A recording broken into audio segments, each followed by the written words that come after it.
Muito bem, vamos então retomar. No outro vídeo, na outra fala, nós falamos sobre o pensamento de Calvino sobre a riqueza, o pensamento de Calvino sobre o trabalho, sobre o dinheiro, sobre a propriedade, sobre os juros. Agora, neste momento, nós vamos falar da responsabilidade social de Calvino. Para João Calvino, a riqueza não é um mal em si. Também ele vai contra o pensamento medieval. A igreja medieval condenava as riquezas. Calvino vai dizer que a riqueza é um bem de Deus, é um dom de Deus, mas ela tem uma finalidade que é o social. Então ele vai ter uma definição muito importante sobre o que é ser rico e o que é ser pobre, no que se refere à questão da nossa responsabilidade social, que foi em Calvino. Calvino, além de ser um grande teólogo, um grande escritor, um grande erudito, ele ensinou muito. Ele não tem algo específico sobre a questão econômica, mas nós vamos encontrar isso nos seus comentários, nos seus sermões, nas institutas, essa questão sobre a questão do dinheiro que a Bíblia tanto fala. Mas Calvino, ele não apenas foi um teórico sobre essas questões. Ele foi teórico, ele escreveu bastante, o pensamento dele é muito claro, muito importante, muito rico sobre essa questão da riqueza, mas ele viveu na prática. E nos demonstrou, ensinou não apenas só na teologia, mas na prática, no seu convívio em Genebra. E nós vamos ver então alguns exemplos do que ele fez em Genebra, que serviu de modelo, de exemplo para o mundo. Muito bem, para Calvino, a questão de ser rico e pobre é extremamente importante para o seu pensamento. Ele fixa limites aos direitos dos homens em adquirir e usar as riquezas. Moderação e assistência social. Esses são os limites para adquirir riquezas. De um lado, moderação, e outro lado, assistência social. São esses limites. A riqueza só é legítima para Calvino quando posta a serviço dos que têm falta dela. Então, essa frase é muito importante de Calvino. A riqueza só é legítima quando posta a serviço dos que têm falta dela. Então, para Calvino, ser rico e pobre, isso ele interpretando Mateus 3, de 9 e 10, ele diz o seguinte: se desejamos que Deus seja glorificado em todos os bens que nos deu, que desta regra usemos, que ninguém seja tido como separado, antes, pelo contrário, que saibamos que Deus misturou os ricos e pobres uns entre os outros, a fim de que tenhamos ocasião de fazer o bem. Então, para Calvino, ele diz que Deus misturou os ricos e os pobres entre si, viver juntos na sociedade. E a finalidade é para que tenhamos ocasião de fazer o bem. Então, para Calvino, é rico aquele que se encontra numa situação privilegiada em relação ao próximo, qualquer que seja o volume da sua riqueza. O rico tem, portanto, uma missão econômica providencial, que é comunicar ao mais pobre parte da sua riqueza. Ou seja, para Calvino, ser rico é ser rico para alguém. Ou seja, se você tem mais do que alguém, do que o seu próximo, do que o seu vizinho, então você é rico para com ele. A questão de riqueza não é a quantidade, grandes quantidades, mas se você tem um pouco além, um pouco a mais, você é rico para com aquela pessoa. Não importa se os dois são pobres, se são classe média, se são classe alta, se você tem mais, então você é rico para com ele. Então, o rico, ele tem uma missão no pensamento de Calvino. Ser rico é ter uma missão. E a missão do rico é comunicar ao mais pobre parte da sua riqueza. Essa é a sua missão. Para isso que Deus colocou eles juntos, ricos e pobres. Então, ensinados somos que os ricos receberam maior abundância, com esta condição, que sejam ministros dos pobres, grifo meu, ministros dos pobres, a dispensarem os bens que foram postos nas suas mãos pela bondade de Deus. Todos os ricos, então, quando têm o de que fazer o bem, certo é que aí como oficiais de Deus, e que fazem o que lhes incumbe, isto é, ajudar o próximo na vida. Ou seja, para Calvino, o rico, ele não só tem uma missão, mas ele é ministro dos pobres. Os ricos são oficiais de Deus, são ministros de Deus para ajudar o pobre. Esse é o papel dos ricos no pensamento de Calvino. Por outro lado, quem são os pobres? Para Calvino, os pobres também têm uma missão, assim como os ricos, e a missão do pobre é confiar na provisão e colocar os ricos à prova na fé e na obediência. Veja, são duas missões a do pobre. Primeiro é confiar na provisão de Deus, usando a instrumentalidade do próximo. Em segundo lugar, a missão do pobre é colocar os ricos à prova, a fé e na obediência. Então, comentando Mateus 4, Calvino diz que se lhe rendamos homenagem com os bens que nos prodigalizou abundantemente, pois que nos envia os pobres como seus recebedores. E embora a ajuda se preste a criaturas mortais, Deus a aceita e ratifica e a põe em suas contas, como lhes houvéssemos dado a Ele próprio aquilo que damos a um pobre. Ou seja, Calvino diz que quando você ajuda alguém que é mais pobre que você, então você é rico para com ele, então eles são seus recebedores. E quando você doa, você não está apenas dando para a pessoa, mas Calvino, interpretando o texto aqui, diz que está dando para o próprio Deus. Você ajudando o próximo, você está dando para o próprio Deus. Deus se coloca no lugar do pobre e coloca nas suas contas quando você ajuda o próprio.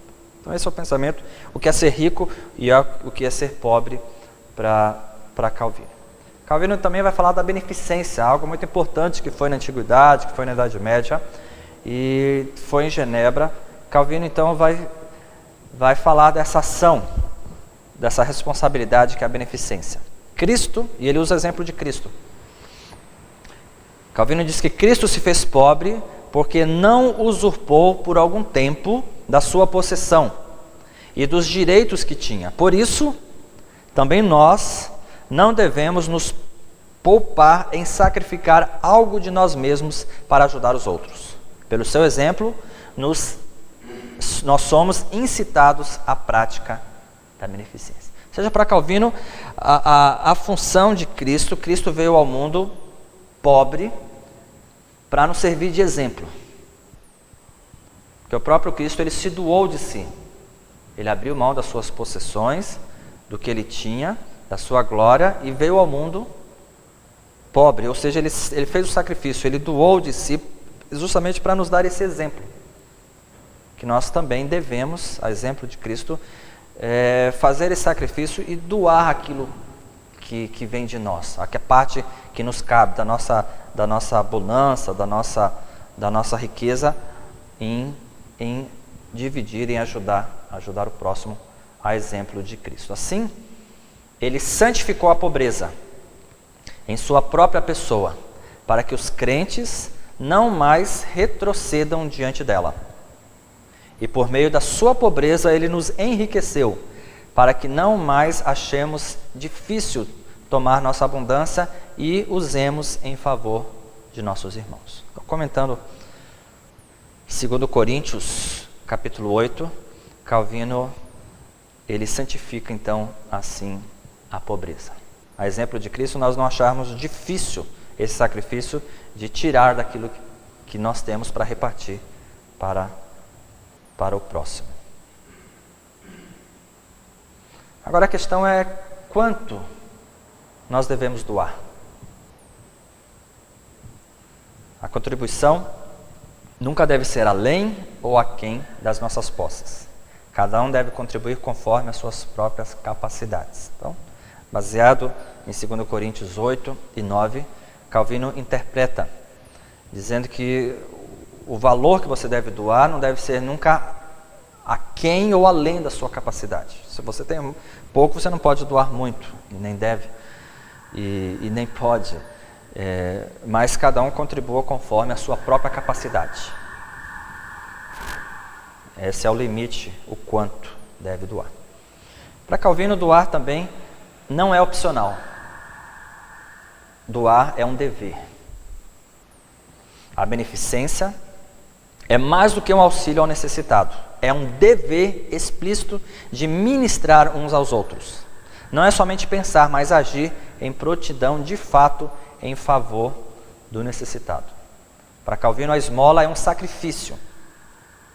É tão somente um sacrifício voluntário. Pode agradar a Deus. Só um sacrifício voluntário é que pode agradar a Deus, pois quando diz que Deus ama o doador contente, ele deduz o contrário. Ou seja, que Deus rejeita o constrangimento e a coerção. Ou seja, a esmola, quer dizer, que era usado na Idade Média como a doação, a beneficência, deve ser algo voluntário, algo de amor por nós. Mas nunca deixa de ser um dever. Mesmo sendo, não sendo por coerção, por constrangimento, Deus agrada quando damos de bom agrado, voluntariamente, mas não pode esquecer que, ao mesmo tempo, ela é um dever, é uma obrigação. Quer esteja contente ou não, se estiver contente, agrada a Deus. Se não estiver, não deixa de ser uma obrigação o doar. Okay? Agora, Calvino vai dizer algo interessante, que doar é lucro. Então ele diz: dá-se o mesmo com o donativo, o que sai de nós para alguém. Parece diminuir o que possuímos, mas o tempo da ceifa virá, quando os frutos aparecerão e serão colhidos, pois o Senhor considera o que é doado aos pobres como sendo doado a Ele mesmo, e um dia Ele reembolsará o doador com fartos juros. Olha o que Calvino disse, eu coloquei em itálico aqui, e um dia Ele reembolsará o doador com fartos juros. Ou seja, nós doamos aquilo que na verdade pertence a Deus, somos administradores, mas quando doamos, segundo Calvino, Deus abençoa e restitui. Então parece que falta, para você tira do que você tem para doar a alguém. A Bíblia diz que Deus coloca em sua própria conta.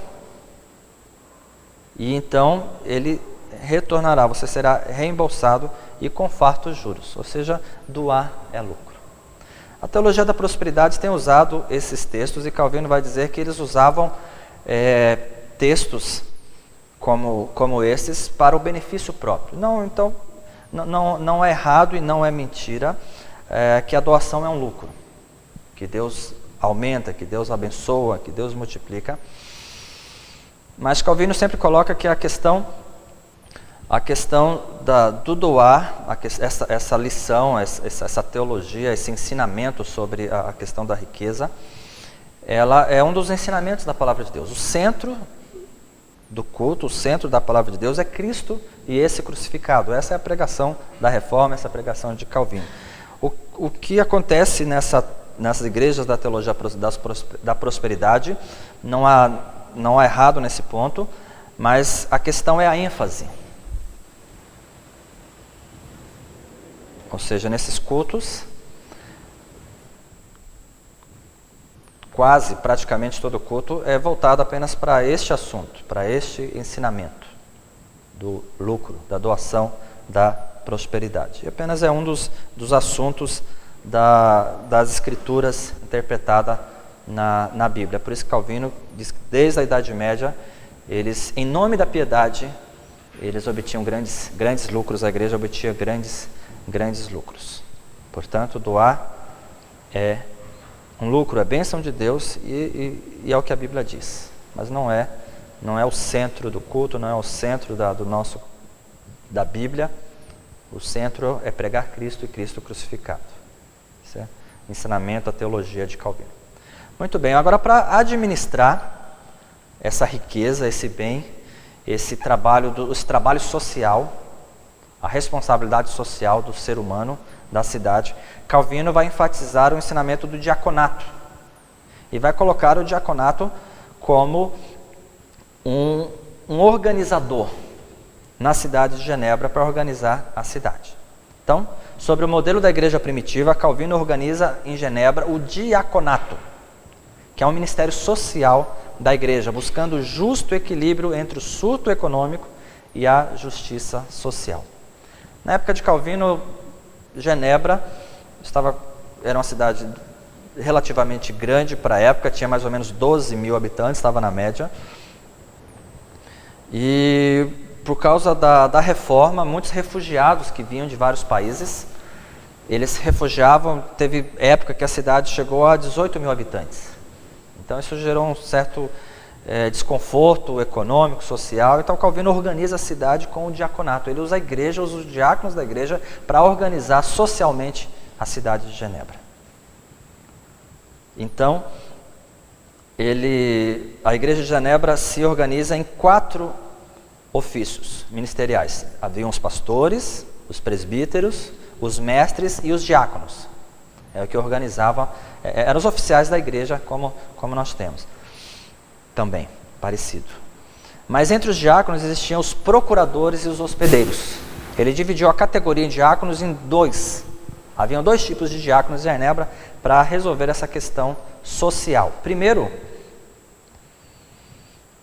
eram os diáconos procuradores.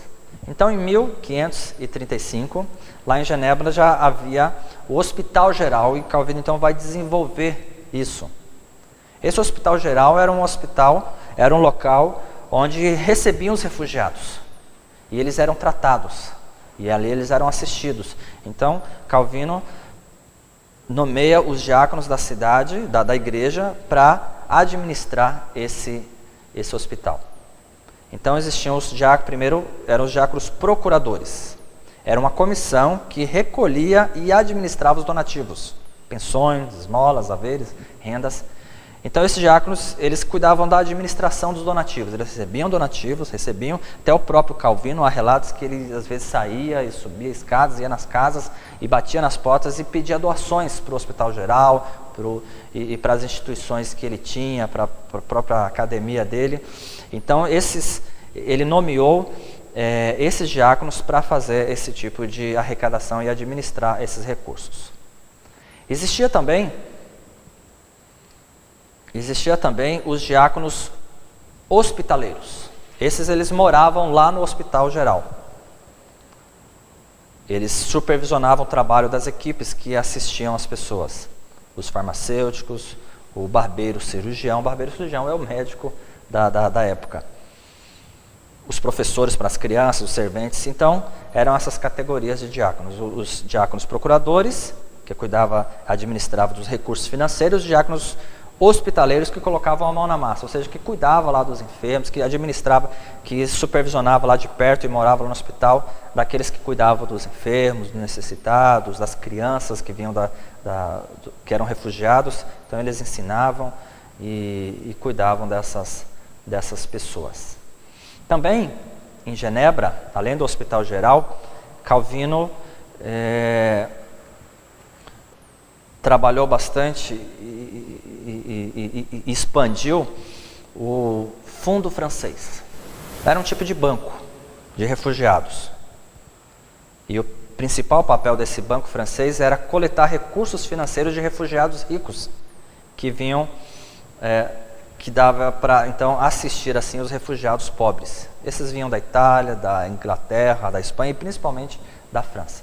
Ou seja, os refugiados pela reforma, eles se escondiam, se refugiavam na França. Uns vinham pobres, necessitados, mas vinham os que tinham recursos. Então Calvino pegava esses recursos e colocava num depósito só, como se fosse um banco, uma grande poupança, para servir de auxílio para aqueles que precisavam, para aqueles que necessitavam. Então esse banco francês, qual que era a finalidade? Ele financiava recursos profissionalizantes, aquisição de ferramentas, pequenos empreendimentos. Ele também ajudava os refugiados recém-chegados, como hospedarias, camas, colchões, cereais, roupas e remédios. Então tinha essas duas finalidades. O banco francês. Um refugiado era sapateiro, ele não tinha recursos para voltar à sua vida, montar a sua empresa. O banco financiava, emprestava e ele montava ali a sua empresa e voltava o seu trabalho. Ele tinha a profissão de sapateiro, mas não tinha dinheiro para comprar uma bigorna, e então o banco financiava e ele ia trabalhar com aquilo e depois ele pagava. Ou seja, as pessoas não tinham ferramentas, então esse banco financiava pequenos empreendimentos, ferramentas para as pessoas trabalharem. E aqueles que não tinham nada, recursos, que chegavam apenas com a roupa do corpo, eles recebiam hospedagem, recebiam desse hospital geral, recebiam colchões, cereais, remédios, roupas, e eles então conseguiam se manter ali, sobreviver e até conseguir um trabalho para todos eles. Então esse era o papel do banco francês ali em Genebra. Então veja a importância, além do hospital geral, também o banco francês ajudavam os refugiados e administrava assim os seus recursos. Também existia, e aí Calvino cria em 1559, a Academia de Genebra, uma escola pequena na época para ensinar os refugiados, as crianças e os adultos também, para eles também terem um conhecimento intelectual. Então o zelo e o ardor dos reformadores, principalmente de Calvino, era resgatar o homem por inteiro, físico, espiritual e intelectualmente. Então esse era o pensamento de Calvino, esse é o pensamento que veio da reforma. O homem deve ser restaurado fisicamente, ele tinha lá o hospital geral para isso. Espiritualmente tinha a igreja que auxiliava, existiam os mestres, os pastores na igreja, e tinha o hospital também para ajudá-lo fisicamente, se necessário for, mas também ele achava extremamente necessário a ajuda intelectual. Então ele cria essa academia para ajudá-los. Não basta simplesmente ajudar materialmente os pobres, diz Calvino. Também deve-se dar-lhes os meios necessários para si próprio saírem da condição precária. Ele dava não só o recurso financeiro, mas a instrução para as pessoas saírem da sua condição precária e se formarem intelectuais. E essa Academia de Genebra se torna então muito conhecida na época, e eles estudam filosofia e se torna referência na Europa, e até hoje é conhecido a Universidade de Genebra, mundialmente famosa, de Calvino. Então esses são os pensamentos de Calvino sobre a responsabilidade social. Calvino,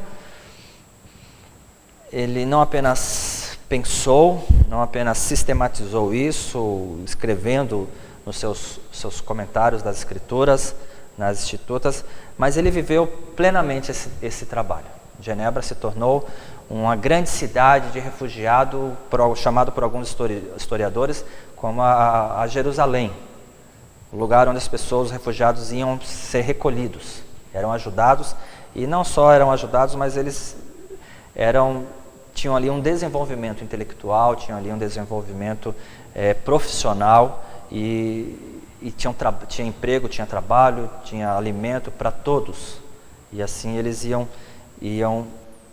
juntando, porque Calvino tinha esse pensamento, essa interligação entre o sagrado e o profano se misturavam, ou seja, ele encarava as questões físicas, as questões materiais, as questões econômicas como algo social, tudo para a glória de Deus. Então eles faziam sempre o melhor, sempre pensando na questão espiritual, sempre repartindo e consolidando, tendo essa consciência de que os bens, a sua profissão, os recursos, tudo isso era instrumento de Deus para o bem do próximo. Com isso, eles conseguiram. E isso trouxe uma grande influência para o mundo. E aí, para terminar, eu quero deixar aqui apenas de forma breve um ensinamento de Calvino sobre o que ele deixou, o legado de Calvino. Essa ética de Calvino, ela vai além dos limites de Genebra. Uma reforma teológica, porém prática. Isso vai além. E aí estudiosos vão estudar essa ética de Calvino, que vai influenciar o mundo, que vai influenciar a Europa e em grandes lugares, grandes pensamentos. Temos, por exemplo, eu coloquei aqui, a confissão, a ética de Calvino influenciando, de certa forma, a confissão de fé de Westminster. O catecismo de Westminster, feita lá na abadia de Westminster, Inglaterra, em 1647. E lá esses teólogos calvinistas tendo essa influência, por exemplo, quando eles interpretam no catecismo o 8º mandamento, não furtarás, eles dizem o seguinte: o 8º mandamento é não furtarás e exige que procuremos a promoção física das riquezas e do bem-estar, tanto nosso como dos outros, e proíbe tudo que impede ou pode impedir injustamente a riqueza ou o bem-estar, tanto nosso como no próximo. Veja a influência de Calvino à frente, influenciando os pastores, os teólogos. E isso vai além das fronteiras, vai além de Genebra, além da Europa, e nós podemos ver essa ética calvinista, essa ética de Calvino, esse legado de Calvino, chegando até o Brasil, de forma discreta, similar. Tem um relato de Manuel de Melo. Esse Manuel de Melo era um dirigente de uma congregação, lá nas Minas Gerais, na região de Perdizes, esse município de Perdizes. Em 1947, ele foi evangelizado pelos missionários que vieram pelo Brasil, e ele então monta uma congregação e ele organiza uma congregação, e na porta da sua congregação ele coloca um cartaz, um papel com alguns que ele chama de conselhos e praxes. Alguns conselhos que os cristãos ali, que os crentes daquela comunidade deveriam viver. E aí você vê claramente essa ética calvinista impregnada nesses conceitos dessa igrejinha, essa congregação lá no interior das Minas Gerais. E eu trouxe aqui alguns pontos, alguns tópicos desse conselho desse senhor aí, Manuel de Melo. Ele diz o seguinte: o crente não pode andar à toa, nem uma hora da semana. Se o crente anda à toa, rouba o tempo e fica tentado a roubar para sustentar a família. Ainda diz: o crente deve trazer a sua morada bem asseada, mesmo que seja um rancho. Ele mesmo deve andar limpo, ainda que a sua roupa seja muito humilde, porque Jesus amava a pobreza, mas condena a preguiça. O crente não pode mentir, é condenado. O crente não deve contrair dívidas, não pagar é roubar. O crente não pode tomar tempo falando da vida alheia ou tecendo intrigas. O crente não pode deixar de pagar o imposto, ainda que lhe seja pesado.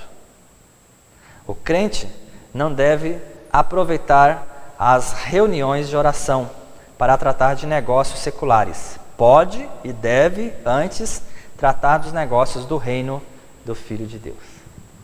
Então veja, podemos ver claramente a ética calvinista influenciada em várias regiões do mundo, inclusive no Brasil, tendo essa ética que Max Weber vai chamar de ética protestante. Que nosso querido professor vai falar na sexta-feira para nós. Tá bom? Então, concluindo, eu quero concluir com o pensamento de André Bieler, esse teólogo, economista, que fez o seu doutorado em economia na Universidade de Genebra. Ele escreveu o seguinte: a fé e o mundo não são mais dois domínios separados, o religioso e o profano. A preocupação pela cidade temporal torna-se para o cristão reformado a expressão direta da sua fidelidade cristã.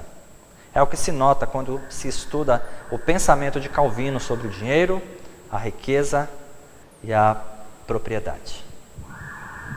Esse é o pensamento de Calvino. Obrigado.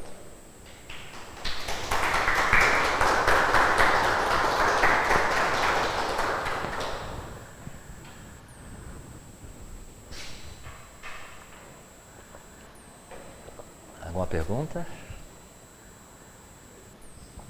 Vou fazer duas perguntas.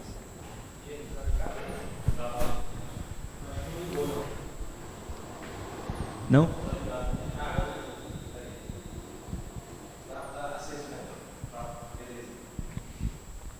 A primeira seria, eu já vi comentários, até hoje eu não sei de onde surgiram esses comentários, de que Calvino associava predestinação com riqueza. Já vi pessoas falando, só que eu nunca soube de onde é que tiraram isso. E a outra questão é sobre Genebra, porque a gente conhece a Suíça hoje, né? Como ela é. Se o que ela é hoje é produto da época da Reforma, produto dessa mudança que Calvino fez em Genebra, porque antes Genebra era uma cidade muito ruim, né? Pelo que dizem os historiadores, né?